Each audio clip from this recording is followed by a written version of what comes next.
ఆనందమే అందం. ఈ కథను రచించిన వారు శ్రీమతి పొత్తూరి విజయలక్ష్మి గారు. ఈ కథ ఇండియా టుడేలో 1991లో ప్రచురితమైంది. సాయంత్రం 5 గంటలయింది. ఎండ తీవ్రత ఇంకా తగ్గలేదు. వాహనాల రద్దీ పెరిగింది. రోడ్లన్నీ హడావిడిగా ఉన్నాయి. లైబ్రరీలో కూర్చొని పేపర్లన్నీ చదవడం ముగించి లేచాడు రామారావు. భార్య కోసం తీసుకున్న పుస్తకం కార్డు మీద ఎంట్రీ చేయించి ఇంటికి బయలుదేరాడు. ఆయన కోసమే ఎదురు చూస్తోంది జానకమ్మ. ఇద్దరూ కలిసి కాఫీ తాగారు. ఆ తర్వాత కార్యక్రమం మొక్కలకి నీళ్లు పోయడం.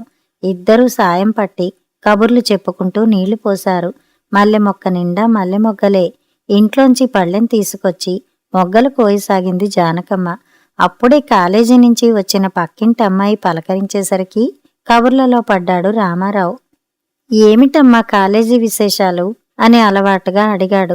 ఏమీ లేవు బాబాయ్ గారు అంది సుధ. ఏమిటమ్మా ఇది? ఏ పూటకా పూట ఏదైనా తాజా వార్త వినిపిస్తావేమోనని చూస్తుంటే ఏమీ లేదంటున్నావు. మండల్ కమిషన్ గొడవ అయిపోయి చాలా రోజులైపోయింది కదా. మళ్ళీ స్ట్రైకు గట్రా చేసే ఆలోచన ఏం లేదా అన్నాడు. చెయ్యాలని మాకు సరదాగానే ఉందండి, కానీ కారణం దొరకద్దు. మీరు కావాలంటే కారణమే దొరకదా? ఏదో ఒకటి చూసుకుని త్వరగా స్ట్రైక్ మొదలెట్టండి. మరి కాలేజీలు మూసేస్తే చక్కగా మనిద్దరం చెస్ ఆడుకోవచ్చు సరదా పడ్డాడు ఆయన. ఓ అలాగే, మీ ఆశీర్వాదం ఉండాలే కాని అదెంతసేపు హామీ ఇచ్చేసి నవ్వుతూ లోపలికి వెళ్ళిపోయింది సుధ. భార్యకి మొగ్గలు కోయడంలో సాయం చేసి ఆవిడతో ఇంట్లోకి వెళ్ళి పక్కనే కూర్చుని లైబ్రరీలో జరిగిన వింతలు విశేషాలు చెబుతూ కూర్చున్నాడు. కబుర్లు చెప్పుకుంటూ ఉండగానే విమానం వచ్చి ఆగిన శబ్దం అయింది. అబ్బాయి వచ్చాడు. లేచి లోనికి వెళ్ళింది జానకమ్మ. స్కూటర్ స్టాండ్ వేసి లోపలికి వచ్చాడు మనోహర్. ఏమిటి నాన్న విశేషాలు? ఉత్తరాలేమైనా వచ్చాయా? వీడు స్కూలుకి వెళ్ళాడా? వచ్చి తండ్రి పక్కన కూర్చున్నాడు. ఉత్తరాలేమీ రాలేదురా. వీళ్ళిద్దరూ 3 గంటలకే స్కూల్కి వెళ్లారు. ఇంకేం లేవు విశేషాలు. అది సరే, ఇవాళ ఇంత ఆలస్యం అయిందే అన్నాడు రామారావు. మనోహర్ మొహం చిరాగ్గా మారిపోయింది. ఈ కరెంటు వాళ్లతో మహా చెడ్డ చిరాగ్గా ఉంది నాన్న. రోజు మధ్యాహ్నం 3 అయ్యేసరికి టంచనగా కరెంటు పోతుంది కదా. ఇవాళ ఎంతకీ పోదే. అప్పటికీ అన్నీ సర్దేసుకుని లైట్ల వంకే చూస్తూ కూర్చున్నాం. దాని మొహం మండ. 5:15 అయినా ఇంకా లైట్లు వెలుగుతూనే ఉన్నాయి. 5 దాకా అక్కడే కబుర్లు చెప్పుకుంటూ కూర్చున్నాం విసుగ్గా చెప్పాడు మనోహర్. అతగాడి ఆఫీసు ఒక పురాతన కట్టడంలో మధ్యలో ఉంది. గుహలోకి దూరిపోయినట్టు సందులు గొందులు తిరిగి లోపలికి పోవాలి. పట్టపగలు కూడా కటిక చీకటి. కన్ను పొడుచుకున్నా కనిపించదు. పూర్తిగా కరెంటు దీపాల మీదే ఆధారం. ప్రతిరోజు 3 అయ్యేసరికి కరెంటు పోతుంది. అందుకని ముందు జాగ్రత్తగా 2 కొట్టేసరికి ఫైళ్లు కట్టేసి రెడీ అయిపోతారు స్టాఫ్ అంతా. కరెంటు పోగానే లేచి ఓ పావుగంట అక్కడా ఇక్కడా తచ్చాడి ఇళ్లకి వెళ్ళిపోతారు. మరి అలాంటిది కరెంటు పోకపోతే? నా తండ్రే, ఎంత కష్టం వచ్చింది నాయనా నీకు పరామర్శించాడు రామారావు. కష్టంలో కాస్త అయినా గంటల తరబడి ఆఫీసులో కూర్చోవాలంటే విసుగెయ్యదు. వెధవది, క్రికెట్ మ్యాచ్లు ప్రారంభం అయినా బాగుండును. కాస్త కాలక్షేపం. కాఫీ అందుకుంటూ మొరపెట్టుకున్నాడు. కొడుక్కి కాఫీ ఇచ్చి మళ్లీ పూలు కట్టడానికి కూర్చుంది జానకమ్మ. పేపర్లు చూసారా నాన్న? ఏదైనా కనిపించిందా అడిగాడు మనోహర్. అతని తమ్ముడు దినకరు డిగ్రీ పూర్తి చేసి ఓ ప్రైవేట్ కంపెనీలో పనిచేసేవాడు. అది కాస్త అంత క్రితం రోజే ఊడిపోయింది. ప్రస్తుతం ఖాళీగానే ఉన్నాడు. అతను ఉద్యోగం కోసం ప్రయత్నాలు గట్టిగానే సాగిస్తున్నారు. ప్రతిరోజు లైబ్రరీకి వెళ్లి 1కి 4 పేపర్లు తిరగేసి చూసి వస్తాడు రామారావు. ఎవరినైనా పట్టుకుని ఎవరి ద్వారానైనా ఎవరికైనా ఏదైనా చేతుల్లో పెట్టి పని జరిపించాలని ప్రయత్నం చేస్తున్నాడు మనోహర్. ఇంకా ఏదీ కుదరలేదు. వాడికి పనికొచ్చేదేం కనిపించలేదు. కానీ అబ్బాయి ఓ కంపెనీలో జనరల్ మేనేజర్ పోస్టు కోసం మనిషి కావాలని వేశారా. జీతం నెలకి 7,000. కారు, ఫర్నిష్డ్ ఇల్లు, ఇంకా బోలెడన్ని సౌకర్యాలు. నెలకి 7,000. అది కాక ఇల్లు కారునా? ఓయమ్మో సంభ్రమంగా అడిగింది జానకమ్మ. భార్య వంక సూటిగా చూశాడు రామారావు. పోనీ నీ పేర ఓ అప్లికేషన్ వేయమంటావా? సీరియస్గానే అడిగాడు. ఆవిడేం తక్కువ తినలేదు. పోనీ వేసి చూడండి. డిగ్రీలు బొగ్రీలు లేవుగాని మేనేజ్మెంట్ చెయ్యడానికే దివ్యంగా చేస్తాను. మన ఇంటినే మేనేజ్ చేయగలేనిది ఫ్యాక్టరీని చెయ్యలేనా? ధీమాగా చెప్పింది. ఆహాహా, చూడ్రా నాయనా మీ అమ్మ ధీమా! ఎగతాళి చేశాడాయన. మా అమ్మకేం నాన్నా, వాళ్ళివ్వాలే కాని దివ్యంగా చేసేస్తుంది. అంతదాకా ఎందుకు? ఆర్థిక శాఖ మా అమ్మకి ఇస్తేనా దేశం 3 రోజుల్లో బాగుపడిపోతుంది. తల్లినే సమర్థించాడు మనోహర్. ఆవిడ నిజంగా గొప్పదే. కొడుకు చెప్పినట్లు దేశ ఆర్థిక శాఖను నిర్వహించేటంత ఘనత లేకపోయినా తన కుటుంబం మటుకు చక్కగా చూసుకుంటుంది. కొంత డబ్బు తీసి ఆవిడ చేతుల్లోనే పెట్టుకుంటుంది. అందులోనే సంసారం నడిపి ఎంతో కొంత దాచి ఉంచుతుంది. ప్రాణవసరం వచ్చినప్పుడు తీసి వాడుతుంది. అలా అని చీటికి మాటికి అడిగితే నాలిక పీక్కున్నా నయా పైసా ఇవ్వదు. ఇంట్లో వాళ్ళందరికీ అదో ధైర్యం. బ్యాంకుల్లోనైనా డబ్బు ఖాళీ అయిపోతుందేమో కానీ మా అత్తగారి దగ్గర డబ్బు లేకుండా ఉండదు అంటుంది ఆవిడ కోడలు. ఆవిడ గొప్పదే అయినా కొడుకు సమర్థించడం ఆయనకి నచ్చలేదు. నా మొహంలే, ఏళ్ల తరబడి చేసి చేసి అలవాటైపోయింది మీ అమ్మకి. డబ్బు చేతుల్లో పెట్టుకుని సంసారం గడపడం ఓ గొప్ప. అసలిదంతా నా కోడలి గొప్పతనం. ఆ అమ్మాయి మంచిది కాబట్టి ఇంకా ఈవిడ పెత్తనం సాగుతోంది. లేకపోతే ఈ పాటికి అంతా హస్తగతం చేసుకుని నిన్ను మూల కూర్చోబెట్టేది అన్నాడు. మాటల్లోనే వచ్చింది విష్ణుప్రియ. ఏమిటి మామయ్య గారు, నా గురించి మాట్లాడుకుంటున్నట్టున్నారే? రామారా, మాటల్లోనే వచ్చావు. నిండా 100 ఏళ్ళు. తల్లి కొడుకు ఏకం అయిపోయి స్వంత డబ్బా కొట్టుకుంటున్నారు అంటూ మొదలుపెట్టిన భర్తను వారించింది జానకమ్మ. ఇంట్లోకి రావడం ఆలస్యం. మొదట కాస్త ఊపిరి పీల్చుకోనివ్వండి అంటూ లేచి వెళ్లి కాఫీ తీసుకొచ్చింది. కాఫీ అందుకుని గోడకు చేరబడి కూర్చుంది విష్ణు. అబ్బా, పొద్దుటి నుంచి కాళ్ళు ఒకటే నొప్పులు. దానికి తోడు మా కొలీగ్ రాలేదు. ఇద్దరి పని నానెత్తినే పడింది. బస్సులో కూడా సీటు దొరకలేదు. విపరీతమైన రష్. అక్కడ్నించి ఇక్కడి దాకా నిలబడే ఉన్నాను అంటూ కాళ్ళు చాపుకుంది. కోడల్ని చూస్తే జాలేసిందావిడికి. అయ్యో పిచ్చిపిల్ల, కాళ్ళకి ఏమైనా రాయనా? నీళ్లు పెడతాను, వేడిగా స్నానం చెయ్యి, తగ్గిపోతుంది అంది ఆదరంగా. భార్యని ఏడిపించబుద్ధి వేసింది మనోహర్కి. అసలా పోజు చూడు, పెద్ద శ్రమ పడిపోతున్న టాపసోపాలు. అమ్మ దగ్గర ఇంకాస్త గారాలు పోవచ్చని ఎత్తు. నేను మాత్రం వెళ్ళి రాలేదా? చూడు ఎంత ఫ్రెష్గా ఉన్నానో అన్నాడు. విష్ణుకు కోపం వచ్చింది. మీలాగా గవర్నమెంట్ ఉద్యోగం అయితే నేను కడిగిన ముత్యంలా ఫ్రెష్గా ఉండేదాన్ని. నాది ప్రైవేట్ నౌకరీ, చచ్చినట్టు పని చెయ్యాలి అంది. మనోహర్కి కోపం వచ్చింది. అవును పాపం, మాకు పని పాటు ఉండవు. వెళ్ళగానే రిజిస్టర్లో సంతకం పెడతాం. ఆ వెంటనే మా బాస్ పిలిచి తలో కాసిని గోళీలు ఇస్తాడు. ఆడుకుంటూ కూర్చుంటాం. ఉన్నమాట అంటే ఉలికెందుకురా అబ్బాయి? గోళీలు కాకపోతే కబుర్లు ఆడుకుంటారు. ఇంటికి బారెడు దూరంలో ఆఫీసు. చీటికి మాటికి వచ్చిపోతూనే ఉంటావు. ఇంతోటి భాగ్యానికి స్కూటరు. పాపం విష్ణు బస్సులో పడిపోవాలి. తలెత్తకుండా చాకిరీ చెయ్యాలి. ఈశ్వరోమంటూ ఇంటికి రావాలి. ఆడపిల్ల ఇంత హైరానా పడితే అలసిపోదు. కోడల్నే సమర్థించింది జానకమ్మ. ఆవిడ అటు వెళ్లేసరికి కొడుకు పక్షాన చేరిపోయాడు రామారావు. అత్తా కోడళ్ళు ఏకమై వాడి మీదకి దండెత్తారు గాని వాడి బాధ మీకేం తెలుసు? ఉద్యోగంలో చేరి 12 ఏళ్ళు అయింది. అప్పటికి ఇప్పటికీ అదే ఉద్యోగం, అదే కుర్చీ, అదే బల్ల. ఓ ప్రమోషను లేదు, పాడు లేదు. అయినా ఆ ఉద్యోగాన్ని పట్టుకుని వేలాడుతున్నాడు వెరితండ్రి. భూదేవికి ఉన్నంత ఓర్పు ఉంది వాడికి. వాడిని చూసి వాళ్ళ ఆఫీసర్ తెగ ముచ్చట పడిపోతాడట.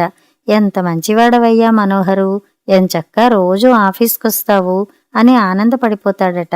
మీకంటే లోకువైపోయాడు కాని వాడికక్కడ చాలా మంచి పేరుంది. కొడుకుని సమర్థించాడు. నా కొడుకు గొప్ప అంటే నా కోడలు గొప్ప అని ఇద్దరూ వాదించుకున్నారు. ఈ సందట్లో తన అలసట మర్చిపోయింది విష్ణు. లేచి మొహం కడుక్కుని, బట్టలు మార్చుకుని, జడ వేసుకుని, మల్లెపూలు పెట్టుకుని ఫ్రెష్గా తయారైపోయింది. సాయంత్రం వంట డ్యూటీ ఆవిడదే. జానకమ్మ వద్దన్నా వినదు. తనే చేస్తుంది. అసిస్టెంటు మామగారు. ఇద్దరూ కలిసి పెరట్లోకి వెళ్లి వంకాయలు కోసుకొచ్చారు.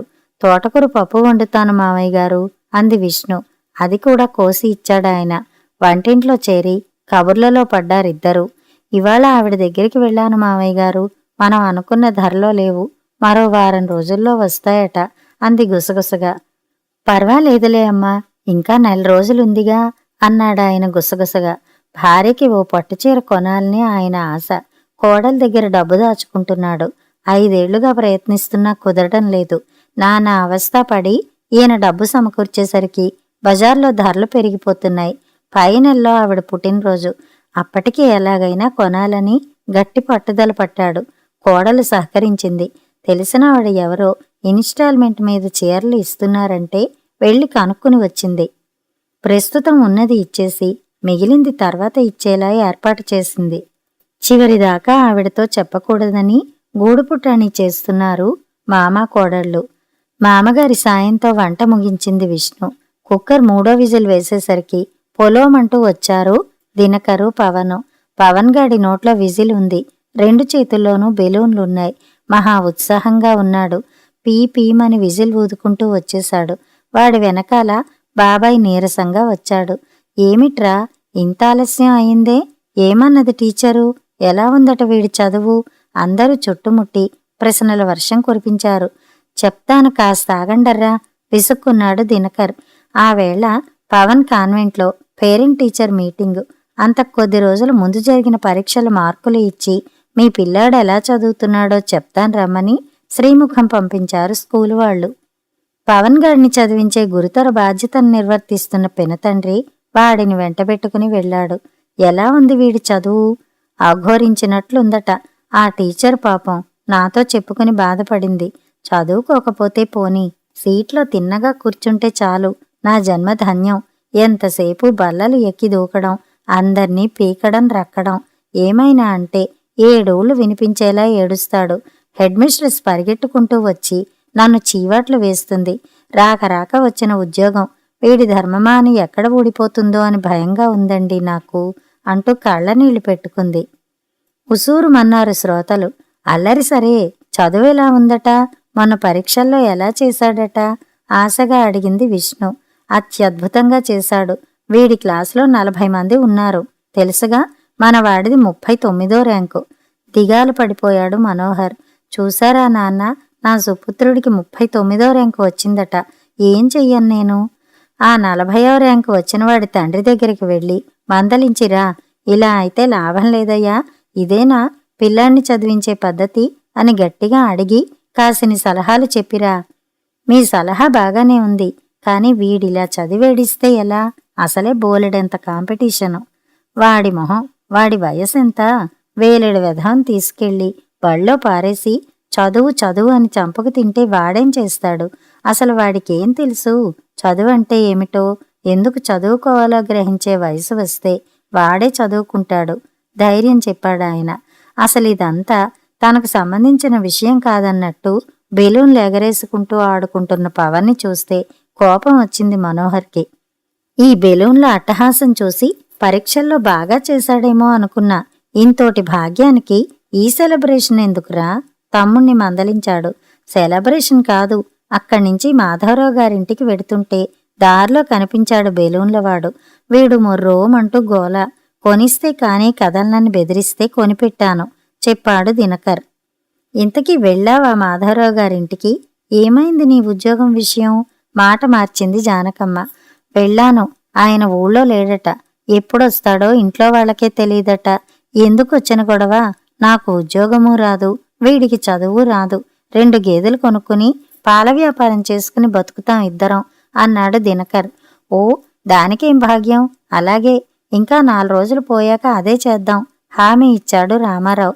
ప్రస్తుతానికి హాయిగా క్యారమ్స్ ఆడుకుందాం పదండి అంటూ అందర్నీ లేవదీశాడు. రామారావు, విష్ణు ఒక పార్టీ, జానకమ్మ, మనోహరు ఒక పార్టీ, దినకర్ ప్రేక్షకుడు. ఆట మధ్యలో ఉండగా పవన్ పరిగెత్తుకుంటూ వచ్చాడు. వాడి వెనకాల మరో 10 మంది పిల్లలు. పవన్ మొహం గర్వంతో వెలిగిపోతోంది. నేను చెప్తే నమ్మలేదుగా, కావలిస్తే మీరే అడగండి అన్నాడు. ఏమండి, మీరు గేదెలు కొనుక్కుంటారా? అడిగాడు పిల్లవాడు. తాను బాబాయ్ కలిసి గేదెలు కొనుక్కుంటామనేసరికి భలే సరదాగా అనిపించింది పవన్కి. వెంటనే వెళ్ళి తన ఫ్రెండ్స్ అందరితోనూ చెప్పేశాడు. వాళ్ళు నమ్మలేదు. పోవోయ్ అన్నారు. పవన్కి కోపం వచ్చింది. వాడికసలే చాలా థ్రిల్లింగ్గా ఉంది. ఆ వీధిలో స్కూటర్లు కొనుక్కున్న వాళ్ళున్నారు, టీవీ కొనుక్కున్న వాళ్ళున్నారు. కానీ గేదెలెవరూ కొనుక్కోలేదు. ఎవరూ చెయ్యని పని తాను చేస్తుంటే ఎవరూ నమ్మకపోవడం వాడికేం నచ్చలేదు. అందుకే అందర్నీ వెంటేసుకుని తీసుకొచ్చాడు. పవన్ చెప్పాడు. నిజంగా మీరు గేదెలు కొనేసుకుంటున్నారా అంకుల్? సంభ్రమంగా అడిగాడు ఇంకో పిల్లాడు. నవ్వాలో ఏడవాలో అర్థం కాలేదు దినకర్కి. ఖచ్చితంగా ఏమీ తేల్చుకోలేదర్రా. కొనగానే మిమ్మల్ని పేరంటం పిలుస్తాం హామీ ఇచ్చాడు. వాళ్ళంతా కాసేపు ఇంటిని పడి ఆడుకుని ఇల్లు పీకి పందిరేసిపోయారు. భోజనాలు ముగించి పక్కలు వేసుకున్నారు.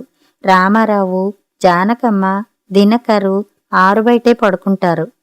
జాగ్రత్త నాన్న, ఈ మధ్య దొంగతనాలు జరుగుతున్నాయట అన్నాడు మనోహర్. మన ఇంట్లో ఏమున్నాయని దొంగలు పడతారా? ఎదురు ప్రశ్న వేశాడు. అది కాదు నాన్న, బయట పడేసి ఉన్న బకెట్లు, చెంబులు ఇవేవీ లేకపోతే పంపు తలకాయలు ఎత్తుకుపోతున్నారట. మనం వస్తువులన్నీ లోపలే పడేస్తున్నాంగా, పంపు తలకాయ అంటావా? రోజుకి 1 గంట మాత్రమే నీళ్ళొచ్చే పంపుకి తలకాయ లేకపోతే వచ్చే నష్టం ఏమీ లేదు. కానీ నువ్వు పోయి పడుకో ధైర్యం చెప్పి పంపించాడు రామారావు. తెల్లవారింది. అష్టావధానం. అందరికీ హడావిడి, తొందర. కాఫీలు, టిఫిన్లు కావాలి, అన్నం వండాలి, స్నానాలు, అప్పుడే బట్టలు ఇస్త్రీ చేసుకోవడం, అప్పుడే పంపులో నీళ్లు వస్తాయి పట్టుకోవాలి. అంతా గాభరా పరుగులు. యమదూతలొచ్చినా కాసేపు ఆగిరండి నాయనా అని చెప్పాల్సిందే. ఆ సమయంలో సామాన్యంగా ఎవరూ ఎవరిళ్లకు వెళ్లరు, మరీ అత్యవసరం అయితే తప్ప. కాని గోవిందరావుది మాత్రం అదే టైము. ఎప్పుడొచ్చినా అదే వేళటికి వస్తాడాయన. గోవిందరావు విష్ణుప్రియ పెనతండ్రి. ఆయనది వీళ్లలాంటి సంసారమే. 2 కూతుళ్ళకి, కొడుక్కి పెళ్లిళ్ళు అయిపోయాయి. ఇంకో కొడుకు ఉన్నాడు. ఇంట్లో వాళ్ల మీద దెబ్బలాడి అలిగి ఏ బంధువులింటికో పోయి తన బాధంతా వాళ్లతో చెప్పుకుని వాళ్ల సానుభూతి పొంది ఇంటికి పోతాడు. ఆ వేళ కూడా ధుమధుమలాడుతూ వచ్చాడు. ఆదరంగా ఆహ్వానించాడు రామారావు. అందరూ వచ్చి పలకరించారు. ఏమిటో జీవితం మీద విరక్తి పుడుతోంది. చావు కూడా కనికరించడం లేదు. మరీ కుక్కబతుకైపోయింది విసుగ్గా చెప్పాడాయన. అందరూ మొహామొహాలు చూసుకుంటూ ఉండిపోయారు. కాస్త కాఫీ తెస్తాను అంటూ లోపలికి వెళ్ళి కాఫీ తెచ్చి అతిథికి ఇచ్చింది జానకమ్మ. మీకు కావాలా అని భర్తను అడిగి ఆయనకి తెచ్చి అందించింది. అది చూసి మరింత బాధపడిపోయాడు గోవిందరావు. మీ వదినకు కాస్త గడ్డి పెట్టరాదటమ్మా నువ్వు. నిన్ను చూసైనా బుద్ధి తెచ్చుకుంటుందేమో. నువ్వు చూడు, బావగారిని ఎంత బాగా చూసుకుంటావో, దానికి ఆ మాత్రం జ్ఞానం లేదే. పూచిక పుల్లలా చూస్తుంది. చీటికి మాటికి పిల్లల ముందే కసిరి కొడుతుంది. ఇక వాళ్ళకి నా మీద ఏం గౌరవం ఉంటుంది? ఇక నా కొడుకు ఉన్నాడంటే ఉత్త చవట విధవ. పెళ్ళాం కొంగుబుచ్చుకుని తిరగడం తప్ప ఇంకేమీ చేత కాదు. దాని మాటకి డూడూ అంటూ తలూపుతూ ఉంటాడు. అంతా విని నవ్వేశాడు రామారావు. అందులో వింత ఏముంది బావగారు? అది లోక సహజం. పెళ్ళయ్యాక పెళ్ళాం కొంగు పట్టుకుని తిరక్క మీ వేలు పట్టుకుని తిరుగుతాడా? అందరూ అంతే. ఆ మాటకొస్తే నా కొడుకు మాత్రం గొప్ప విష్ణుభక్తుడు కాడు అన్నాడు. మనోహరు విష్ణువంక చూసి చిలిపిగా నవ్వాడు. సిగ్గుపడుతూ లోపలికి పారిపోయింది విష్ణు. అది కాదండి, మళ్ళీ మొదలుపెట్టాడాయన. మీ చెప్పులు భలే బావున్నాయండి. ఎక్కడ కొన్నారు? నేను మా నాన్నగారికి కొంటాను. సంభాషణ మార్చడానికి అడిగాడు మనోహర్. ఏమిట్రా ఆ పిచ్చి ప్రశ్నలు? ఎక్కడ కొన్నారు ఏమిటి అంటూ రేపు మన వాళ్ళింట్లో పెళ్లికి బావగారు వస్తారు, నేను వెళతాను. సమస్య తీరిపోలా? కొడుకును మందలించాడు రామారావు. ఆ జోక్కి మనోహర్తో పాటు గోవిందరావు నవ్వేశాడు. భలేవారు బావగారు మీరు అన్నాడు. ఆయన మూడు కాస్త మారడంతో అంతా తేలిగ్గా ఊపిరి పీల్చుకున్నారు. టిఫిన్లు, కాఫీలు అయ్యాయి. విష్ణు, మనోహర్ తయారైపోయారు. పవన్ని కూడా రెడీ చేసేశారు. రామారావుకి, జానకమ్మకి చెప్పి ఒక్కొక్కరే వెళ్ళిపోయారు. వాళ్లటు వెళ్ళగానే మళ్లీ పురాణం విప్పాడాయన. చెప్పిందే చెప్పి ఊదరగొట్టేశాడు. ఆయన ధోరణి అంతే. గంటల తరబడి చెప్పుకుంటూ పోతాడు. ఆ మాటల పర్యవసానం ఒకటే, నాది వెధవ జీవితం, నాకు చావెప్పుడొస్తుందా? అంతా వింటూ లోలోపలే నవ్వుకున్నాడు రామారావు. ఆయన్ని రక్షించడానికా అన్నట్టు లోపల నుంచి వచ్చింది జానకమ్మ. చేతుల్లో రేషన్ కార్డు, సంచులు. పెందలాడే వెళ్ళొస్తే జనం ఉండరు, తొందరగా వెళ్ళండి అని పురమాయించింది. లేచి షర్టు వేసుకున్నాడు రామారావు. మీరు కూర్చోండి బావగారు, నేను వెళ్ళి త్వరగా వచ్చేస్తాను అన్నాడు. లేదులేండి, నేను వెడతాను. ఇంకా స్నానం, చట్టుబండలు ఏమీ కాలేదు. అక్కడిదాకా మీతో వచ్చి అలాగే కొంపకి తగలెడతాను అంటూ లేచాడు గోవిందరావు. జానకమ్మ వాకిల్ దాకా వచ్చింది. వచ్చేటప్పుడు ఆటోలో రండి అని భర్తతో చెప్పింది. రామారావు, గోవిందరావు రోడ్డు మీదకి వచ్చారు. ఎలాగైనా మీరు చాలా అదృష్టవంతులు బావగారు, ఏ సమస్యలు లేని జీవితం మీది అన్నాడు గోవిందరావు కించిత్తు అసూయగా.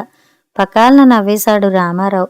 ఎవరు చెప్పారండి మీతో నాకు సమస్యలు లేవని? అందరికీ ఉండే సమస్యలన్నీ నాకు ఉన్నాయి. మళ్ళీ చెప్పాలంటే మరి కాస్త ఎక్కువగానే ఉన్నాయి. మా ఇంట్లో మా జీతాలు రావడానికి వారం రోజుల ముందే లక్షణంగా డబ్బులు అయిపోతాయి. కటకట్లాడిపోతాం. తెల్లవారి లేస్తే ఎదురయ్యే నీళ్ల సమస్యలు, పాల సమస్యలు, కరెంటు సమస్యలు, మండిపోయే ధరల సమస్యలు అందరితో పాటే మాకును. ఈ చిన్న చితక సమస్యలు అలా ఉంచితే భూతాల వంటి సమస్యలు బోలెడు. మా కోడల్ని ఇష్టపడి పెళ్లి చేసుకున్నాడు మా అబ్బాయి. మీకు తెలుసుగా మీ అన్నగారి పరిస్థితి. కట్నం ఏమీ ఇవ్వలేకపోయాడాయన. కానీ నా కూతురికి అలా కుదరలేదు. కట్నం ఇవ్వాల్సి వచ్చింది. ఏదో కొంత మాత్రమే నేను ఇవ్వగలిగాను. మిగిలిందంతా కొడుకు కోడలే అప్పు తెచ్చి ఆ శుభకార్యం అయిందనిపించారు. అప్పు తీరడానికి 5 ఏళ్లు పట్టింది. ఆ 5 ఏళ్లు అన్ని సరదాలు, ఆఖరికి పిల్లల్ని కండం కూడా వాయిదా వేసి రెక్కలు ముక్కలు చేసుకున్నారు. చిలకా గోరింకల్లా తిరగవలసిన నూతన దంపతులు డబ్బు కోసం గానుగెద్దుల్లా పాటుపడుతూ ఉంటే చూసి సహించడం తప్ప మరేమీ చెయ్యలేక ఊరుకున్నాను. నా మనవడికి స్కూల్లో సీటు కోసం నానా తంటాలు పడి 1000 రూపాయలు డొనేషన్ కట్టి కాన్వెంట్లో చేర్పిస్తే వాడు ఆఖరి నుంచి ర్యాంకులో వస్తున్నాడు. నా చిన్న కొడుకు డిగ్రీ పాస్ అయ్యి ఏడాది దాటింది. ఇంకా నికరమైన ఉద్యోగం రాలేదు. దొరికేవన్నీ తుమ్మితే ఊడిపోయే ఉద్యోగాలు. నెల మధ్యలో పీకి పారేసే పుణ్యాత్ముడు ఒకడైతే నెలంతా చాకిరీ చేయించుకుని జీతం ఇవ్వని ధర్మాత్ముడు మరొకడు. ఎలాగైనా మంచి ఉద్యోగం చూసుకోవాలని పిచ్చివాడిలా తిరుగుతున్నాడు. నా భార్య ఒంటిని 10 తులాల బంగారం పెట్టుకుని వెంట 100 తులాల వెండి తీసుకుని నా వెంట కాపరానికి వచ్చింది. ఈనాడు పుస్తెల తాడు తప్ప ఇంకేమీ లేవు. ఇంతకీ నేను చెప్పొచ్చేది ఏమిటంటే సమస్యలకు ఏ కొరత లేదు నాకు. అసలు ఈ సమస్యలున్నాయే అవి భలే తమాషాగా ఉంటాయి. వాటికి భయపడితే భూతాల్లా వెంటపడి పీడిస్తాయి. ఓస్ ఇవి మన్నేం చేస్తాయి అని తీసి పారేస్తే దూది పింజల్లా ఎగిరిపోతాయి. అందుకే వాటిని లెక్క చెయ్యం మేము. ప్రతి సమస్యని తమాషాగా తీసి పారేస్తాం. నవ్వుతూ ఆనందంగా బతుకుతున్నాం. మా ఇంట్లో ఒకరి పట్ల మరొకరికి అనురాగం తప్ప ద్వేషాలు లేవు. బతికి 4 రోజులు సుఖంగా సంతోషంగా బతకాలన్నదే మా జీవిత లక్ష్యం. మాకున్న ఒక్క గది, వంట ఇల్లు మా పాలిటి దేవేంద్ర భవనం. తినేది చారు అన్నమే అయినా తృప్తిగా తింటాం. చాప మీదే అయినా కంటి నిండా నిద్రపోతాం. మాట్లాడుతూనే సెంటర్ దాకా వచ్చేశారు. అక్కడి నుండి 2 దారులు వేరు. ఇదే అదృష్టం అని మీరు భావిస్తూ ఉంటే ఈ అదృష్టాన్ని స్వంతం చేసుకోవడం మీ చేతుల్లోనే ఉంది. మీకో విషయం తెలుసా బావగారు? నవ్వుతూ అనుభవించేవాడి దగ్గరికి ఏడుస్తూ అనుభవించేవాడు పరిష్కారం కోసం వస్తాడట. వస్తాను మరి. మళ్ళీ ఎండెక్కితే హనుమంతుడి తోకలా తయారవుతుంది రేషన్ క్యూ అంటూ చకచకా నడుస్తూ వెళ్ళిపోతున్న రామారావు వంక చూస్తూ ఉండిపోయాడు గోవిందరావు. కథ సమాప్తం.